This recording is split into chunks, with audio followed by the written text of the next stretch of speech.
मैं दर्शन करूंगा। किनके साथ? ट्रैवल एजेंसी होता है, लोग ट्रैवल एजेंसी में जाते हैं, पैसा दे के बस में जाते हैं और होटल में रह के खाना पीना करके थोड़ा शॉपिंग करके आ जाते हैं। तो ऐसे धाम यात्रा का लोग बहुत बार गया काशी जाते हैं बुढ़ापा में तो इसमें कोई फायदा नहीं होता है। इसको कहते तीर्थ यात्रा परिश्रम सकली मोतीर भ्रम। वो ऐसे तीर्थ यात्रा केवल परिश्रम है, बहुत यात्रा किया आपने, इधर से उधर उधर से उधर, बहुत पैसा खर्च किया, बहुत सारे जगह में घूमा, होटल में रहा, शॉपिंग किया, लेकिन परिश्रम, तीर्थ यात्रा परिश्रम केवल मोतीर भ्रम। उसको मतिर भ्रम कह रहे, मन की भ्रम है। क्यों मतिर भ्रम? सर्व सिद्धि गोविंद चरण। क्योंकि जितने भी धाम यात्रा की मुख्य उद्देश्य क्या है? भगवान श्री गोकुलनाथ, भगवान श्री गोविंद की चरण कमलों की आश्रय लेना। अगर वो जो मुख्य उद्देश्य वो संपन्न नहीं होता है तो सारे जो धाम यात्रा निष्फल है या परिश्रम है। आप लोग घर में ही परिश्रम किए और 7 दिन भी परिश्रम किए तो कोई फर्क नहीं है। समझ में आ रहा है? तो इसलिए ये बहुत महत्वपूर्ण है कि धाम यात्रा का उद्देश्य क्या है। तो धाम यात्रा का उद्देश्य है कि भगवान श्री गोविंद की चरण कमलों की आश्रय लेना। तो ये धाम क्यों बना? क्योंकि भगवान उस लीला स्थलियों में प्रकट हुए, भगवान की चरण कमलों की धूल है, भगवान अभी भी उस स्थान में विराजमान है, इसलिए वो धाम है।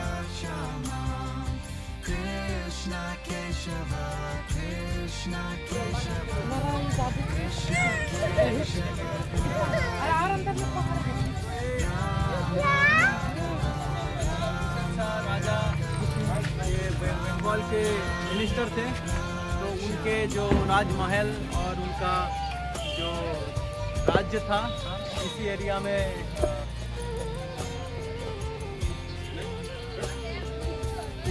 में बहुत सारे जो मस्जिद थे जो हुसैन शाह और उनके जो मंत्री लोग और उनके परिवार के लोग बनाए थे, उसमें से एक मस्जिद है ये उस समय के। तभी भी देख सकते हैं ये तो आज से 500 साल पहले जब महाप्रभु के समय तो हुसैन शाह बंगाल के मंत्री थे और उनके मस्जिद है इधर। और आगे हम लोग जाएंगे जिधर सनातन गोस्वामी हैं तो बंदी बना के रखे थे हुसैन शाह ने, तो वो जेल खाना जो है हम लोग वो दर्शन करेंगे। इधर हम लोग जल्दी दर्शन करके निकल जाएंगे क्योंकि वो जगह ज़्यादा महत्वपूर्ण है।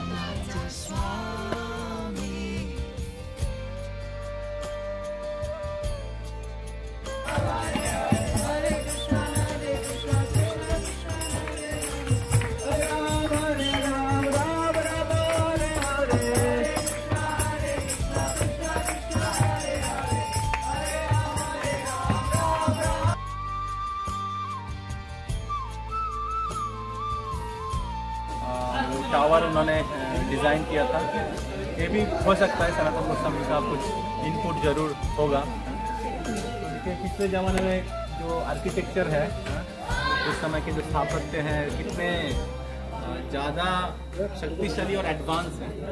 हम लोग सोचते हैं कि मॉडर्न साइंस अभी ज़्यादा एडवांस हुआ है, लेकिन साइंस पहले और ज़्यादा। तो ये जो पिलर देख रहे हैं ये किस तरीके से टूट गया है या तोड़ दिया गया है, ऐसा कुछ होगा, इसलिए इसका छत गिर गया है। ये मस्जिद है, बड़ा मस्जिद या महल होगा।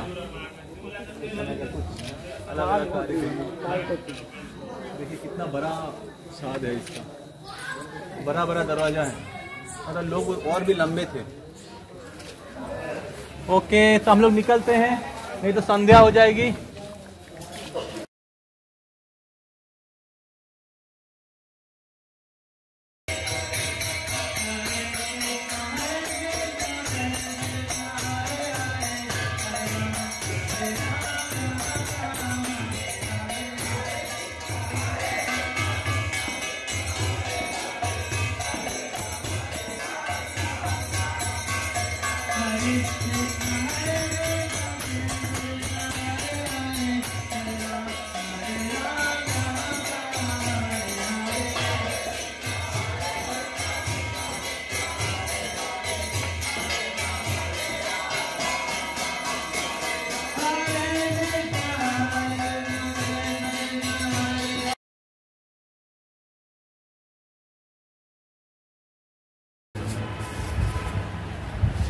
इसलिए बॉडी को एक बैलेंस करके हमें यूज करना चाहिए। बहुत ज्यादा जरूरत से ज्यादा मेहनत नहीं करना चाहिए, जरूरत से कम भी मेहनत नहीं।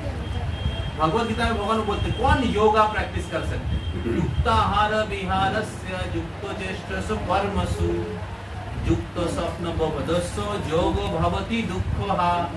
वही योग अनुशीलन कर सकते हैं जो जितना जरूरत होता है उतना सोते हैं, जरूरत से ज्यादा नहीं सोते, जरूरत से कम नहीं सोते, जरूरत से ज्यादा काम नहीं करते, जरूरत से कम काम नहीं करते। बैलेंस शास्त्र के अनुसार और हेल्थ के अनुसार, आयुर्वेदा के अनुसार। तो युक्ताहार विहारस्य युक्तो चेष्टसु कर्मसु, जितना जरूरत होता है उतना विश्राम करते हैं, 6 घंटा 6.5 घंटा। और जो ऐसे करते हैं योगो भवति, वही योग अनुशीलन कर सकते हैं। और योग अनुशीलन करने से क्या होगा? दुखो हा, मतलब दुख ना, दुख चला जाएगा। बिना योग अनुशीलन करके केवल पैसा कमा के आप सुखी नहीं हो सकते। नहीं तो आज के जमाने में जितने भी बड़े बड़े धनी देश के लोग, उधर उस देश में सुसाइड रेट इतना हाई नहीं होता, डिवोर्स रेट इतना हाई नहीं होता, और लोग सुखी होते, केवल धन सुख दे सकता था। तो इसलिए भक्ति धन जो है परमार्थ, वो हमें कमाना जरूरी है। भौतिक धन कमाने के साथ साथ आध्यात्मिक धन कमाना, और इस लाइफ को बैलेंस करना चाहिए। मनुष्य जीवन के जो लक्ष्य है उसको प्राप्त करने के तरफ हमें आगे बढ़ना चाहिए। और इस प्रकार हमारे भौतिक कर्तव्य और आध्यात्मिक जीवन में एक संतुलन होना चाहिए। समझ रहे हैं? तभी आप ह्यूमन लाइफ लीड कर रहे हैं, otherwise you are two legged animal. तो मनुष्य जीवन को पर्पसलेसली मत जिए, लिव विद द पर्पस। समझ में आ रहा है? Then you are living with some value, some wealth. You'll be satisfied within. तो भौतिक जगत में कोई भी चीज आपके आनंद को छीन नहीं सकती। That is भक्ति।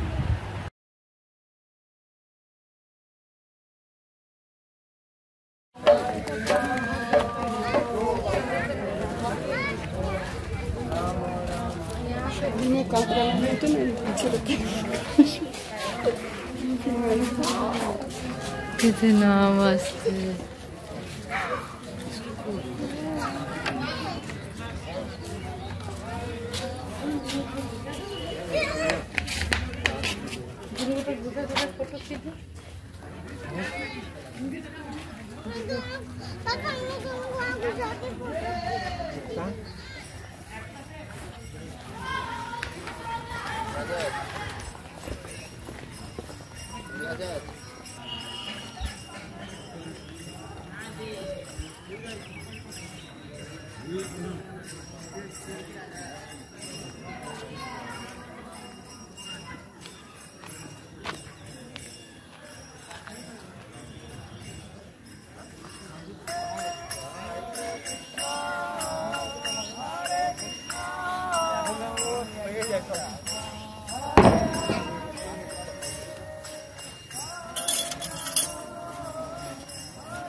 रात में नहीं करना है, नहीं करना अभी रात का।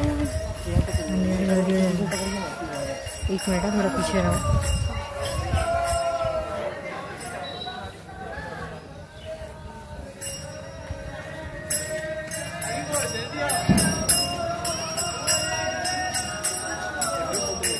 इतना घुमा हुआ फील है।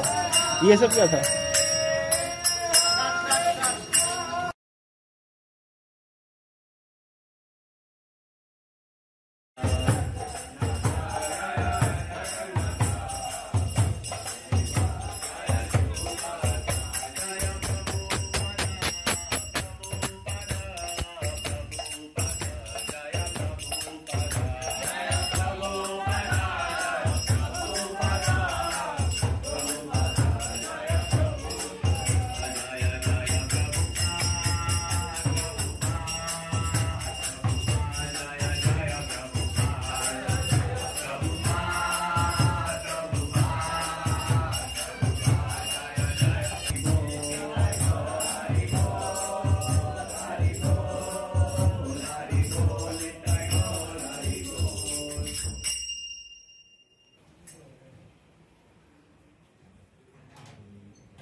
श्री बलराम जी की जय।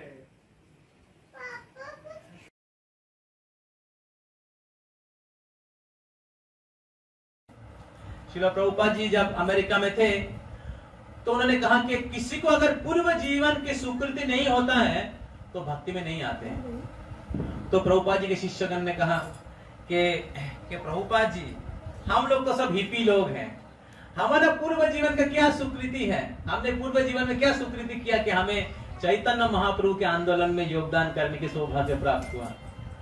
प्रभुपाद जी ने कहा, तुम्हारा कोई योग्यता नहीं है।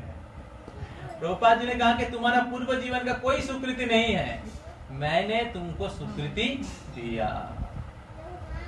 तो इसलिए बहुत बार पाश्चात्य देश के लोगों को प्रभुपाद के प्रति ज्यादा भक्ति है और इसलिए उनकी प्रोग्रेस फास्ट होता है। और बहुत बार भारत में जन्म होने के कारण हम लोग सोचते हैं हमें तो सब कुछ पता है, जन्म हुआ है भारत में, नवद्वीप में, बंगाल में, ये तो हरे कृष्ण साहब हम लोग जन्म से देख के आ रहे हैं। वो रास्ते में खड़े हुए भिक्षुक लोग करते हैं। और इसलिए विदेश के लोग हरि चैतन्य महाप्रभु के आश्रय लेके, प्रभुपाद के आश्रय के भगवतधाम चले जाते हैं और भारत के लोग पेट्रोल पंप में खड़े होके तेल भरते हैं। ये अवस्था है।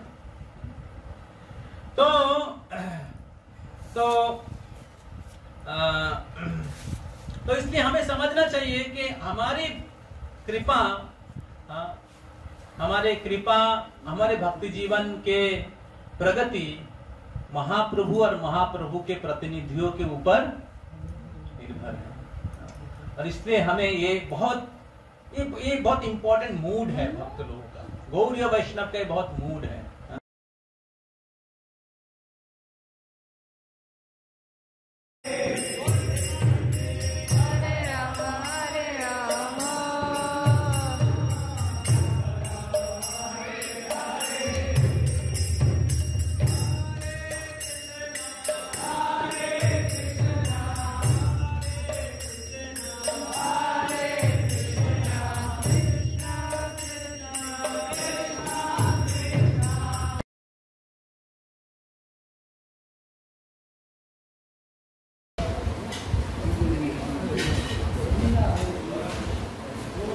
राहुल और आदित्य नीचे बैठा क्या मिट्टी में? ओपन है तो ओपन बोलो। ठीक है।